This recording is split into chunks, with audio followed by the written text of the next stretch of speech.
Hey guys, hello and very warm welcome to you to Taste, Learn and Discover with Pont. Great to be with you. My name's Rob. Those of you who don't know me, most of you I'm sure would have seen me at Pont over the years. So great to be with you for our inaugural video tutorial. So just a couple of housekeepings. Got 4 wines, as you can see, poured in front of me. 1 through 4, I think that's fairly self-explanatory. Hopefully you would have got tasting notes along with your pack when you purchased. If not, you can download them, the link below the video. Or alternatively, after video, you can just come in and we can pass some more over to you. So really excited about today. I've got some great wines and just, anyone who has a passing interest in, French wine, I'm sure would have heard of appellations or names such as Sancerre, Chablis, Bourgogne, Côte du Rhône. The whole appellation or the number of appellations in all of France is numberable. We could probably be here till next week discussing those, but we thought we'd choose 4 of the most famous and reputable in France. Just touching on the appellation system, a little bit more detail. It is basically a quality control mechanism which was initiated in 1935, so that producers could adhere to the quality requirements. If you were to name your wine Sancerre, you had to pick at this particular level. If you had a cheese in this particular region, this is where you had to get it from and from what breed of cow or sheep. If you had a particular type of honey, this is the bee that you had to use, etc., so on and so forth. So it was really done to protect and to differentiate the different regions in France. Some of the complex details we might sort of touch on a little bit during the course of the tasting.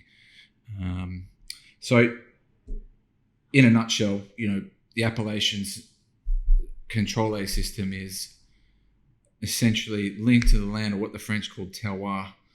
And terroir is basically all the physical environment from where a wine's from. So the soil, topography, geography, altitude, so on and so forth. Right. What we might do now is, like the good part, is taste some wine. So the first one we're looking at is from Sancerre, one of the most famous appellations in France, situated on the Loire River. It's central, southern France, and the variety, if you want to make Sancerre, it's exclusively, for white wine, is exclusively Sauvignon Blanc. I guess what makes Sancerre so unique, and we might sort of see this when we smell and taste the wine, is, part of that, that terroir. If you can imagine from the southern coast of England, everyone's, I'm sure, familiar with the cliffs of Dover, the White Cliffs of Dover. There is actually a vein that runs from there through the Atlantic, through the Channel, through central France along the Loire River, Champagne, then down through Sancerre, Chablis, so on. And this that soil type is quite sort of unique to that particular vein of soil. So we have a wine here from Domaine Vincent Pinub, which is a great producer. They've been making wine in Sancerre since the 17th century. Let's have a little bit of a look-see. Yeah, so wow. Automatically you're seeing like that crushed rock. I mean, chalk is usually a taste descriptor, but when I smell that, I get this like puff of chalk dust. You're always going to get, like with great Sancerre, that sort of intense, grassy, citrus quality in the wines as well. Again, I see that. A little bit of a taste.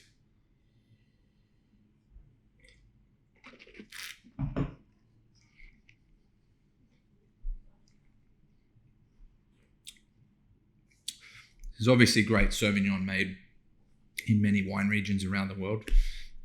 Some have their own distinct and unique qualities, just as Sancerre does, which, this wine, is so mineral, so vibrant. It has that, intense acidity, just kind of buried in this wine. And I think, that's partly due to the winemaking. 30% of this wine is fermented in barrel, which just lends a little bit more to the texture of the wine, softness, but I think you can easily sort of see that acidity.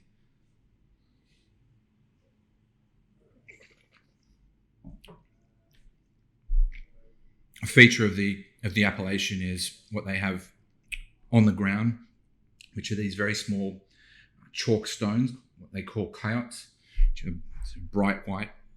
A lot of the best vineyards are planted on those caillots. This wine exclusively so. Best, I typically drink Sancerre with a lot of sunshine, but good oysters, crustacean, seafood generally works a treat. A lot of people don't understand that these wines can age magnificently.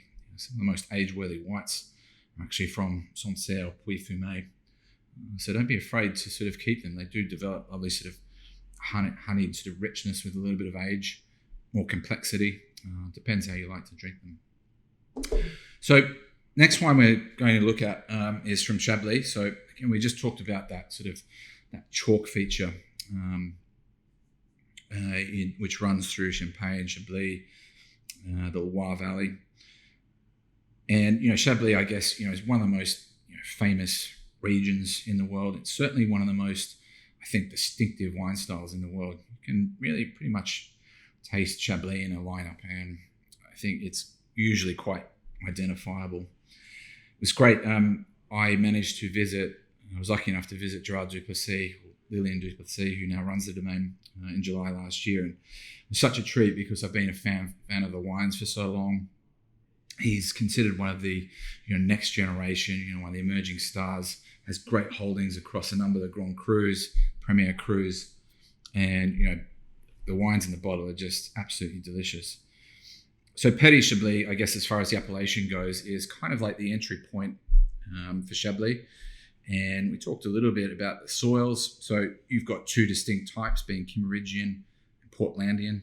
Best vineyards are usually located on the Kimmeridgian soils with the best aspects, whereas you have these pockets in the sort of outlying areas, which are mostly Portlandian. Petit Chablis is usually exclusively from Portlandian soil. Give it a little bit of a smell. Yeah, 2018 was a very warm vintage, so the wine's generally sort of quite rich, forward. Give it a taste.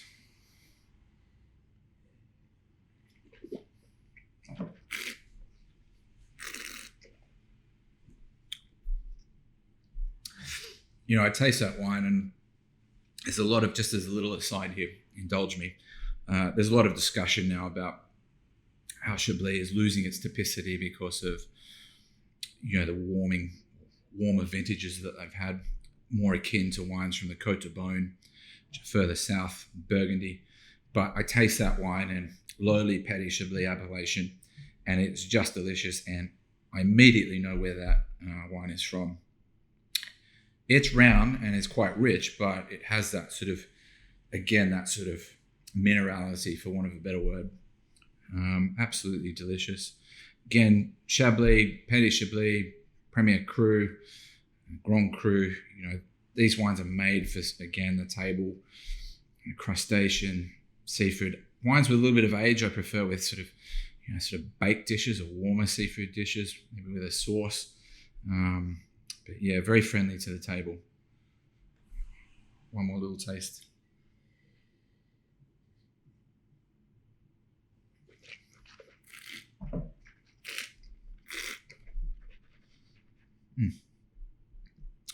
Wow, great wine. So we go further south to Burgundy, and we're now at Domaine Perron, which are based in Pommard.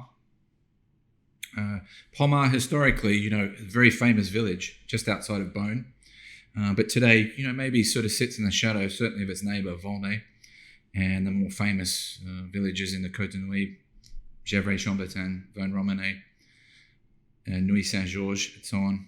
But, as we like to sort of, say, Burgundy is kind of a bit of the proverbial minefield, like navigating quality, where it's from, type of wine, winemaking variations, etc. But we follow 3 rules here, which is producer, producer, producer. And that simply means that the great domains year in, year out in Burgundy, despite vintage, will make great wine. And it's kind of common to, a lot of people look at how good, the great wines that are made, the Grand Crus and whatnot, but I think you can really judge, the quality of a domain by the Bourgogne they make. And that's certainly the case with Domaine Perron. So this wine, I think Pommard is very well known for its very lacy sort of structure, or can be quite firm as well. Very transparent sort of fruit. Again, you get this sort of, a lot of people describe it as like rusty nail, or this rusticity to the wines. And again, if we have a little bit of a smell,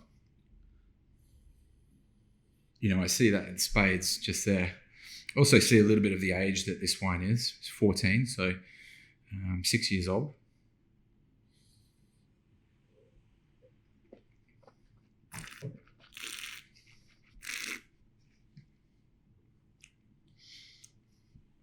That's a pretty complex bottle of Pinot Noir for Bourgogne, mainly because, there is some younger vine material sourced from Village vineyards, from Premier Cru vineyards in this, which maybe aren't quite up to that standard yet.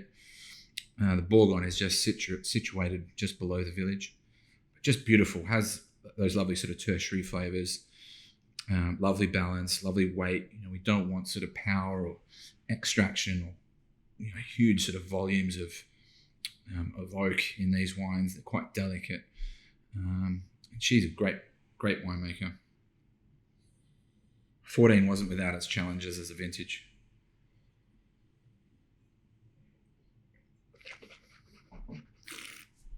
Pinot Noir being Pinot Noir.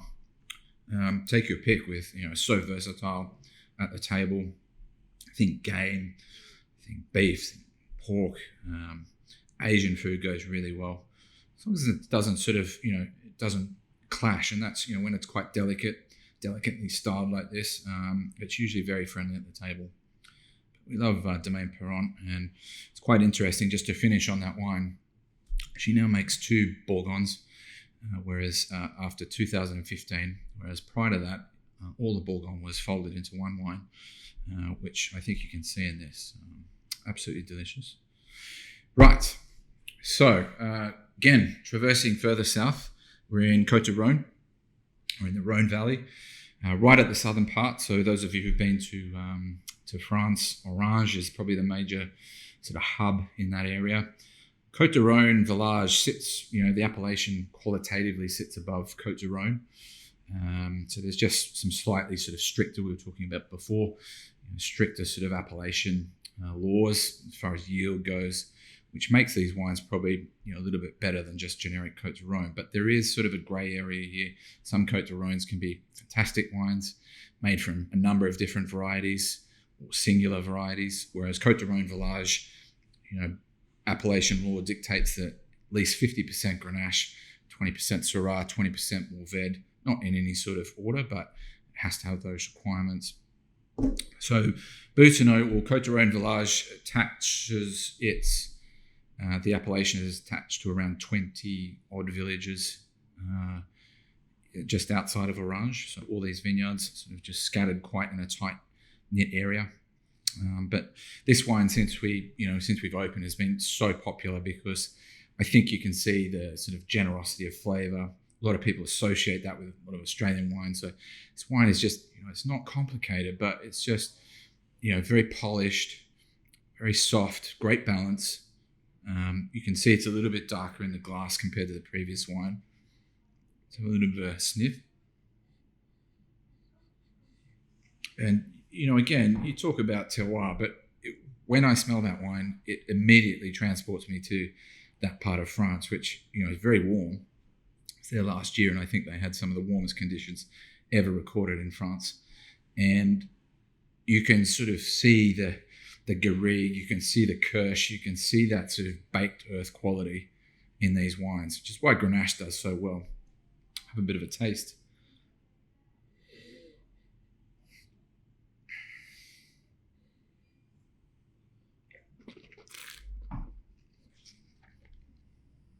And that sort of follows on, those aromas follow on to the palate. This wine, again, as I was saying, is just so polished.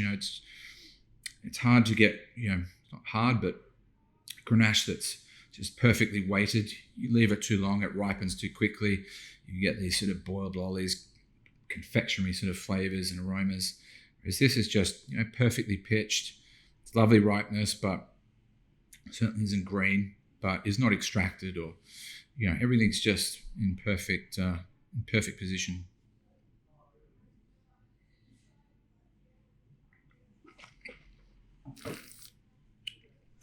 If you're in Kairan, which is where this wine is, or some of this wine is from, in the Southern Rhone, you'd be drinking this with some good cassoulet, or something sort of wild that's just crawled out of the forest.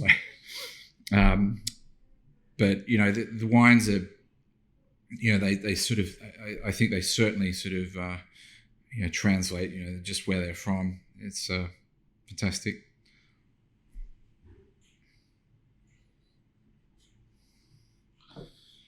I can see why that wine's been so popular with our customers over the years. Again, there's no rush for drinking this. You can drink this now over the next 4 to 5 years, I think, comfortably. There's a lot of Côte de Rhône Village which can, be as good as Châteauneuf-du-Pape as some Côte de Rhône, which can really bat above its station in terms of the appellation. So selection is key. So they're the wines. Hopefully you've learned a little bit about them individually, the appellations that they're attached to. We could, as I said at the beginning, we could talk all day about just the extended appellation system in France, and hopefully next time we'll be able to cover a few more appellations.